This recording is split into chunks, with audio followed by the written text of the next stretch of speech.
दिल्ली में हाल ही में एक 22 साल की महिला की जो हत्या हुई है, उसने हम सबको हिलाकर रख दिया है। देखिए, ये कहानी सिर्फ एक क्राइम की नहीं है। ये कहानी है भरोसे के टूटने की और उन सिक्योरिटी लैब्स की जिनकी वजह से ये भयानक हादसा हुआ। मुझसे अपराध हो गया, गलती हो गई। सोचिए, ये शब्द हैं 19 साल के आरोपी राहुल मीणा के, जो उसने कोर्ट में कहे। ये कन्फेशन, ये कबूलनामा इस पूरे भयानक जुल्म की क्रूरता को और भी साफ कर देता है ना। तो चलिए, सबसे पहले ये समझते हैं कि आखिर ये राहुल मीणा है कौन, उसका पीड़ित परिवार से ऐसा क्या कनेक्शन था। इन सवालों के जवाब के बिना हम इस केस की गुत्थी को सुलझा ही नहीं सकते। हैरानी की बात यह है कि राहुल मीणा कोई अजनबी था ही नहीं। वो करीब 8 महीने तक उसी परिवार में घरेलू सहायक के तौर पर काम कर चुका था। मतलब उसे घर का कोना कोना पता था, परिवार की हर आदत, हर रूटीन मालूम थी। लेकिन कुछ पैसों की गड़बड़ी के चलते इस वारदात से ठीक 1 महीने पहले ही उसे नौकरी से निकाला गया था। अब जरा हत्या से पहले के उन क्रूशल 24 घंटों पर गौर करते हैं। संदिग्ध की एक एक हरकत, एक एक कदम पूरी कहानी खुद ब खुद सामने ले आएगा। ये जो टाइमलाइन है, ये वाकई में बहुत परेशान करने वाली है।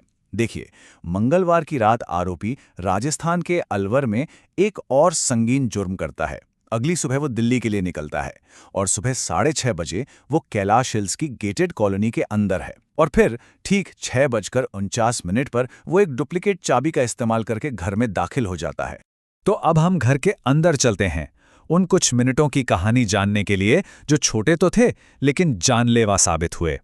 वो पल जब संदिग्ध और पीड़िता एक ही छत के नीचे थे। और ये बात तो दिमाग को सुन कर देने वाली है। सीसीटीवी फुटेज के हिसाब से ये पूरा हमला, लूटपाट और फिर वहां से भाग निकलना, ये सब सिर्फ 30 मिनट के अंदर हुआ। सिर्फ 30 मिनट, और एक परिवार की दुनिया हमेशा के लिए बदल गई। पुलिस ने जब क्राइम सीन को रिकंस्ट्रक्ट किया तो जो कहानी सामने आई वो रोंगटे खड़े कर देने वाली है। सबसे पहले आरोपी ने छत पर बने स्टडी रूम में पीड़िता पर हमला किया, फिर एक मोबाइल चार्जिंग केबल से ही उसका गला घोट दिया।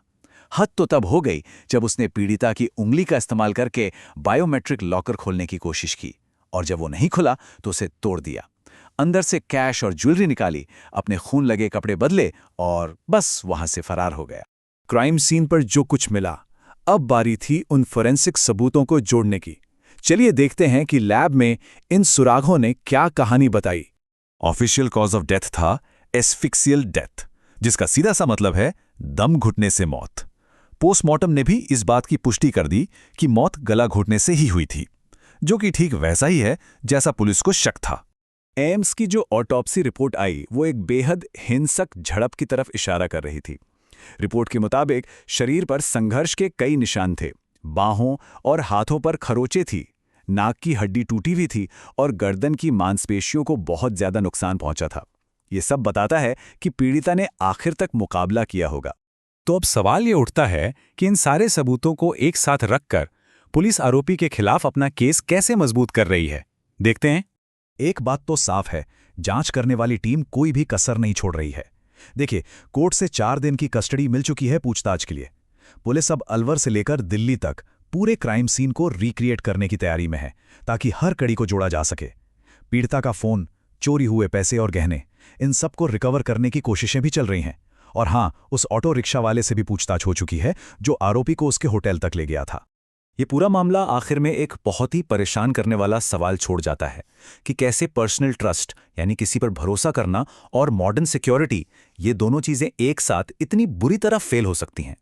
ये घटना हमें उस छिपी हुई सच्चाई से रूबरू कराती है कि कभी-कभी सबसे ज्यादा महफूज लगने वाली जगहों पर भी हम कितने असुरक्षित हो सकते हैं।